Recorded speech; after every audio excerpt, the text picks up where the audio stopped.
Hello friends, welcome to channel. അപ്പോൾ നമ്മളിന്ന് പറയാൻ പോകുന്നത് നിങ്ങൾക്കറിയായിരിക്കും, ഞാനിപ്പോൾ നമ്മുടെ റോർ ബാങ്കിൻ്റെ ക്രെഡിറ്റ് കാർഡ് ഉണ്ടല്ലോ, ഞാൻ ക്ലോസ് ചെയ്തിട്ടുണ്ടായിരുന്നു. ഇപ്പോൾ ഓൾമോസ്റ്റ് ക്ലോസ് ചെയ്തിട്ട് വൺ മന്ത് ആയിട്ടുണ്ട്. അപ്പോൾ നിങ്ങൾക്ക് അറിയാവുന്ന പോലെ തന്നെ റോർ ബാങ്കിൻ്റെ ക്രെഡിറ്റ് കാർഡ് എന്ന് പറഞ്ഞാൽ അത്യാവശ്യം ഈസി ആയിട്ട് കിട്ടുന്ന ഒരു ക്രെഡിറ്റ് കാർഡാണ്. നമ്മുടെ യൂണിറ്റി സ്മോൾ ഫിനാൻസ് ബാങ്ക് ആയിട്ട് ടൈ അപ്പ് ചെയ്തിട്ട് ഇറക്കിക്കുന്ന ഒരു ക്രെഡിറ്റ് കാർഡാണ്. ഒരു U P I enabled credit കാർഡാണ്. അതായത് നമുക്ക് യു പി ഐയിലൊക്കെ ഉപയോഗിക്കാൻ പറ്റുന്ന ഒരു ക്രെഡിറ്റ് കാർഡാണ്. പ്ലസ് നമുക്കത് ഫിസിക്കൽ കാർഡും കിട്ടുന്നുണ്ട്. നോർമലി യു പി ഐ കാർഡൊന്നും ഫിസിക്കൽ കാർഡ് കിട്ടാറില്ലല്ലോ. അപ്പോൾ എന്തായാലും ഇത് ക്യാമറയോടെ ഇരിക്കട്ടെ. അപ്പോൾ ഞാനത് ക്ലോസ് ചെയ്യാനുള്ള കുറച്ച് കാരണങ്ങളുണ്ട്. പറയുമ്പോൾ ലൈഫ് ടൈം ഫ്രീ ആണ്. ഞാൻ നോർമലി ലൈഫ് ടൈം ഫ്രീ കാർഡുകൾ അങ്ങനെ ക്ലോസ് ചെയ്യാറില്ല, നിങ്ങൾക്കറിയാം. അപ്പോൾ ഞാനിപ്പോൾ റീസെൻ്റ്ലി ഞാൻ പറഞ്ഞത് ക്ലോസ് ചെയ്തിട്ടുണ്ടായിരുന്നു. ഒന്നാമത്തെ കാര്യം, നമുക്ക് ലിമിറ്റ്, അതിൻ്റെ ഇപ്പോൾ കാര്യത്തിലേക്ക് പോകാം. ലിമിറ്റ് നിങ്ങൾക്ക് ഓൾറെഡി ചിലപ്പോൾ ലിമിറ്റ് അവർ 3 ലക്ഷം രൂപ വരെ ലിമിറ്റ് കൊടുക്കുന്നുണ്ട്. പക്ഷേ അവരുടെ ഏറ്റവും മിനിമം ലിമിറ്റ് എന്ന് പറയുന്നത് 1000 രൂപയാണ്. നോർമലി ക്രെഡിറ്റ് കാർഡൊന്നും അങ്ങനെ 1000 രൂപയ്ക്ക് കിട്ടാറില്ല. നോർമലി ഇതുപോലെ എന്താ പറയുക, മിനിമം ഒരു 10,000 ലിമിറ്റ് കൊടുക്കണ. ഞാൻ പറയണത് നമ്മുടെ സെക്യൂർഡ് കാർഡല്ല കേട്ടോ, അൺസെക്യൂർഡ് കാർഡുകളുടെ കാര്യമാണ് പറയണത്, FD കാർഡുകളുടെ കാര്യമല്ല പറയണത്. അപ്പോൾ അങ്ങനെ ഭയങ്കര എന്താ പറയുക, മിനിമം ലിമിറ്റ് എന്ന് പറയുന്നത് 1000 രൂപ എന്നൊക്കെ പറയുമ്പോൾ ഭയങ്കര ഷോക്കാണ്. പക്ഷേ നിങ്ങൾക്കിപ്പോൾ ക്രെഡിറ്റ് കാർഡൊന്നും ഇല്ലാത്ത ഒരാളൊക്കെ ആണെങ്കിൽ, ആദ്യമായിട്ട് ക്രെഡിറ്റ് കാർഡ് എടുക്കുന്ന ഒരാളൊക്കെ ആണെങ്കിൽ നിങ്ങൾക്ക് ആ ലിമിറ്റ് എടുക്കാം. എന്നിട്ട് അത് കറക്റ്റായിട്ട് യൂസ് ചെയ്ത് കഴിഞ്ഞാൽ നിങ്ങൾക്ക് അത്യാവശ്യം സിബിൽ സ്കോറൊക്കെ കിട്ടുമല്ലോ. FD ഇടേണ്ട ആവശ്യമില്ലല്ലോ. അപ്പോൾ അങ്ങനെയാണെങ്കിൽ കുഴപ്പമില്ല. പക്ഷെ അല്ലാത്തവർക്ക്, ഇപ്പോൾ ഞാൻ ആക്ച്വലി റോർ ബാങ്കിനോട് എടുക്കുമ്പോൾ എനിക്ക് ഓൾമോസ്റ്റ് 50-60 കാർഡുകളുണ്ട്. വളരെ ഞാനിപ്പോൾ ഇത് കുറേയൊക്കെ ക്ലോസ് ചെയ്തുകൊണ്ടിരിക്കുക. നമ്മൾ മിക്ക കാർഡുകളും ഇതുപോലെ വീഡിയോ പർപ്പസിന് എടുക്കുന്നതാണ്. അപ്പോൾ ഇങ്ങനെ ചാർജബിൾ, ഇൻക്ലൂഡിങ് അമേരിക്കൻ എക്സ്പ്രസിൻ്റെ കാർഡൊക്കെ ഞാൻ ഒരെണ്ണം ഇപ്പോൾ റീസെൻ്റ്ലി ക്ലോസ് ചെയ്തു. അപ്പോൾ അതാണ് അവസ്ഥ. അപ്പോൾ എനിക്ക് ആക്ച്വലി അവരുടെ ലിമിറ്റ് കിട്ടിയിരുന്നത് 50 മാത്രമേ കിട്ടിയിരുന്നുള്ളൂ. 50 എന്ന് പറയുമ്പോൾ എൻ്റെ വൺ ഓഫ് ദ ഏറ്റവും ലോവസ്റ്റ് ക്രെഡിറ്റ് ലിമിറ്റാണ്. ലോവസ്റ്റ് എന്ന് വേണമെങ്കിൽ പറയാം. ഇതെനിക്ക് ആദ്യം ഫസ്റ്റ് കാർഡ് എടുത്തത് തന്നെ പോലും ഇതിനകത്തും ഡബിളും ട്രിപ്പിളൊക്കെ ഉണ്ടായിരുന്നു. അപ്പോൾ ഭയങ്കര ലോ ആണ്. ഞാൻ നേരെ ആക്ച്വലി ഇവരെ കോൺടാക്ട് ചെയ്തിട്ടുണ്ടായിരുന്നു.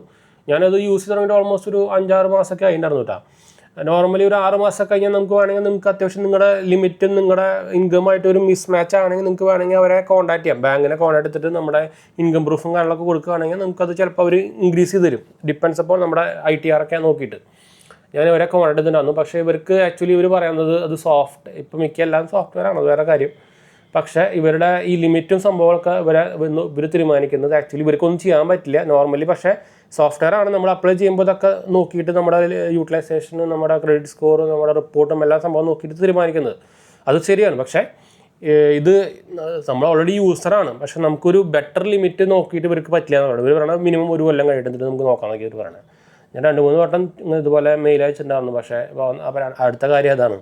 പക്ഷേ ഒരു സർവീസ് എനിക്ക് ഭയങ്കര മോശമായിട്ട് തോന്നി. അതുപോലെ തന്നെ ഇവരുടെ ലിമിറ്റിൻ്റെ പരിപാടിയും അത് പിന്നെ എനിക്ക് 50,000 കിട്ടിയിട്ട് നമുക്കത് UPI ക്രെഡിറ്റ് കാർഡൊക്കെ ആണെങ്കിൽ നമുക്കത് പിന്നെ അതിൻ്റെ വേറെ ഇനിയും വരുന്നുണ്ട് പോയിൻറ്റുകൾ. അപ്പോൾ അടുത്തത് ക്യാഷ് ബാക്കിൻ്റെ കാര്യമാണ്. അപ്പോൾ അത് ഭയങ്കര ലോ ലിമിറ്റാണ്, അത്ര യൂസ് ഇല്ല. അപ്പോൾ അതാണ് എൻ്റെ ആദ്യത്തെ കാര്യം. രണ്ടാമത്തെ കാര്യം എന്ന് പറയുന്നത് ഇവരുടെ ക്യാഷ് ബാക്ക് പരിപാടികളാണ്. ഇവർ 20% ക്യാഷ് ബാക്ക് എന്നൊക്കെ പറഞ്ഞിട്ടാണ് ഇറക്കിയിരുന്നത്. പക്ഷേ 20% ഇവരാൽ ആകെയിൽ മൂവീസിന് മാത്രമല്ലോ. അത് വിറ്റതല്ല, അത് UPI ക്രെഡിറ്റ് കാർഡാണല്ലോ. മിക്ക സ്ഥലത്തും ഈ ഇപ്പോൾ എക്സാമ്പിളായിട്ട് ഞാനിപ്പോൾ റീസെൻ്റ്ലി നമ്മുടെ പാലാക്ഷി സിനിമ ഉണ്ടല്ലോ, നമ്മുടെ ഹൈലൈറ്റ് മാളുകാരുടെ, അവരുടെ അടുത്ത് പോയിട്ട് ഞാൻ ഈ UPI ക്രെഡിറ്റ് കാർഡ് ഉപയോഗിച്ചപ്പോൾ ഈ സാധനം തിയേറ്ററായിട്ട് അവരുടെ UPI QR കോഡ്, അത് ഒഫീഷ്യൽ QR കോഡൊക്കെ ആണെങ്കിൽ മാത്രമല്ല കുഴപ്പം. എനിക്ക് തോന്നുന്ന പാലാക്ഷിയുടെ സമയത്ത്, ആ സമയത്ത് അവർ യൂസ് ചെയ്യുന്ന മെഷീൻ എനിക്ക് തോന്നുന്നത് അത് ഹൈലൈറ്റ് മാളിൻ്റെ സംതിങ് ഉണ്ടായിരുന്നു. അപ്പോൾ അത് ആ QR കോഡ് സ്കാൻ ചെയ്തിട്ട് നമ്മളത് മൂവി ബുക്ക് ചെയ്ത് തന്നെയാണ്. പക്ഷേ നമുക്ക് 20% കിട്ടിയില്ല. എന്നുവെച്ചാൽ ഇവർ പറയണത് റോർ ബാങ്കിൻ്റെ ആപ്പ് അത് QR കോഡ് പറയുന്നത്, ആ QR കോഡ് മൂവീസിൻ്റെ QR കോഡല്ല. അപ്പോൾ അങ്ങനെ കുറച്ച് കുഴപ്പങ്ങളുണ്ട്. ഇപ്പോൾ ബുക്ക് മൈ ഷോ അങ്ങനത്തെ ഒക്കെ എടുക്കുകയാണെങ്കിൽ കുഴപ്പമില്ല. പക്ഷേ അങ്ങനെ നമ്മൾ ഓഫ്ലൈനായിട്ട് പോയി എടുക്കുമ്പോൾ ചിലപ്പോൾ പണി കിട്ടും. മൂവി ബുക്ക് ചെയ്യുമ്പോൾ നമുക്ക് അത്യാവശ്യം കുഴപ്പമില്ലാണ്ട് ഒരു 10% മിനിമം കിട്ടുന്നുണ്ട്. അത് വലിയ കുഴപ്പമില്ല. പക്ഷേ ബാക്കി എല്ലാത്തിനും നമുക്ക് ഭയങ്കര ഷോക്കാണ്. പിന്നെ ഇവരുടെ മിനിമം 250 രൂപ ആവണം, എന്നാലും മാത്രമേ നമുക്ക് റിഡീം ചെയ്യാൻ പറ്റുള്ളൂ. പിന്നെ അത് ഈ ഇടയ്ക്ക് ചില സമയത്ത് അത് എന്താ പറയുക എക്സ്പയർ ആയി പോകുന്നുണ്ട്. ഇപ്പോൾ എൻ്റെ റീസെൻ്റ്ലി ഞാൻ പറഞ്ഞല്ലോ 6 മാസം ആയിട്ടുണ്ടെന്നുള്ള കാർഡ് യൂസ് ചെയ്തിട്ട് ഒരു 3 മാസമായപ്പോൾ നമ്മുടെ അതിലുണ്ടായിരുന്നു ഓൾമോസ്റ്റ് 230 രൂപയ്ക്ക് ഉണ്ടായിരുന്നു. കുറച്ച് കഴിയുമ്പോൾ നോക്കിയപ്പോൾ അത് കാണാനില്ല. എന്നിട്ട് കസ്റ്റമർ കെയർ എടുത്തപ്പോൾ അടുത്തപ്പോൾ എന്ന് പറയുന്നത് customer care, one show customer care ആണ്. അവർക്ക് അങ്ങനെ നോർമലി മെയിൽ അയക്കുന്ന പരിപാടി വാട്സപ്പും സംഭവം മാത്രമല്ല. അത് റിപ്ലൈ ചെയ്താൽ ചിലപ്പോൾ ഒരു 2-3 ആഴ്ച കഴിഞ്ഞിട്ടായിരിക്കും റിപ്ലൈ കിട്ടുക. അപ്പോൾ ഇതിപ്പോൾ എന്തെങ്കിലും ഫ്രോഡും പരിപാടിയൊക്കെ നടന്നു കഴിഞ്ഞാൽ പുതുവാല് പിടിക്കേണ്ടി വരും നമ്മൾ തന്നെ. അപ്പോൾ അതൊക്കെയാണ് മെയിൻ കൺസേൺ ഉണ്ടെന്ന് വെച്ചാൽ ഈ ക്രെഡിറ്റ് കാർഡ് ഫ്രോഡ് എന്നൊക്കെ പറയുമ്പോൾ ഇപ്പോൾ മെയിൻ സംഭവമാണല്ലോ. പ്രത്യേകിച്ച് നമുക്ക് ഇത് പോരാത്തതിന് ഇത് പുതിയ ബ്രാൻഡാണ്. അപ്പോൾ അതുകൊണ്ട് തന്നെ ഇവരുടെ സെക്യൂരിറ്റി ഒക്കെ ഭയങ്കര മോശമായിരിക്കും. ഇവർ ആക്ച്വലി ഇമ്പ്രൂവ് ചെയ്ത് വരണുള്ളൂ. അതിൻ്റെ കൂടെ ഇതുപോലെ കസ്റ്റമർ കെയർ കഴിഞ്ഞാൽ പിന്നെ എന്താ ചെയ്യുക? നമുക്ക് ആ സമയത്ത് അതിന് കസ്റ്റമർ സപ്പോർട്ട് നല്ലപോലെ കിട്ടണമല്ലോ. അപ്പോൾ അതൊക്കെ ഞാൻ നോക്കിയിട്ടാണ് ഇത് ക്ലോസ് ചെയ്തത്.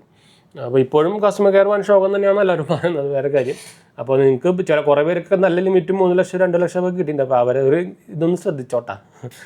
അന്നെങ്കിൽ കാർഡ് ഓഫ് ചെയ്ത് വെക്കുക. അങ്ങനെ കുറച്ച് കുഴപ്പങ്ങളുണ്ട്. ഇവരുടെ ആപ്പ് ഇമ്പ്രൂവ് ചെയ്ത് വരണുള്ളത്. ഇനീഷ്യൽ ടൈമിൽ ഭയങ്കര ബഗ്ഗുകളായിരുന്നു. അപ്പോൾ ഇത് ബഗ്ഗ് വരുമ്പോൾ ഇപ്പോഴത്തെ എന്താ പറയുക സ്കാമേഴ്സിനെയും അതുപോലെ തന്നെ എന്താ പറയുക ഹാക്കേഴ്സിനൊക്കെ അറിയാമല്ലോ, എപ്പോഴാണ് അടിച്ചുകൊണ്ട് പോകുമെന്ന് പറയാൻ പറ്റില്ല. അതുപോലെ നമ്മുടെ എന്തൊക്കെ ഡീറ്റെയിൽസ് അറിയില്ലെന്നൊന്നും ഒന്നും പറയാൻ പറ്റില്ല. അപ്പോൾ ഈസി ആയിട്ട് എടുത്തുകൊണ്ട് പോകുന്ന പരിപാടികളാണ്. അപ്പോൾ ക്രെഡിറ്റ് കാർഡ് യൂസ് ചെയ്യുന്നില്ലെങ്കിൽ എപ്പോഴും ടേൺ ഓഫ് ചെയ്ത് വയ്ക്കുക. കുറേ പേര് ഇത് തിരിഞ്ഞു നോക്കാനും പോലും ഇല്ല, അങ്ങനത്തെ ആൾക്കാരുണ്ട് കുറേ പേര്. അപ്പോൾ എപ്പോഴും ടേൺ ഓഫ് ചെയ്ത് വയ്ക്കുക, എസ്പെഷ്യലി ഓൺലൈനിലെങ്കിലും ഓഫ് ചെയ്ത് വയ്ക്കുക. POS ഒക്കെ നിങ്ങൾ ഓൺ ചെയ്ത് കിട്ടും, പിന്നെയും കുഴപ്പമില്ല. ഓൺലൈൻ സംഭവങ്ങൾ ഓഫ് ചെയ്ത് വയ്ക്കുക മിനിമം കേട്ടോ. അല്ലെങ്കിൽ കാർഡ് ടെമ്പറലി ഓഫ് ചെയ്ത് വയ്ക്കുക. റോർ ബാങ്കിൽ അങ്ങനെ ടെമ്പറലി ഓഫ് ചെയ്യുന്ന പരിപാടിയില്ല, മിക്ക ബാങ്കിൻ്റെ ക്രെഡിറ്റ് കാർഡുകളും ഉണ്ട്.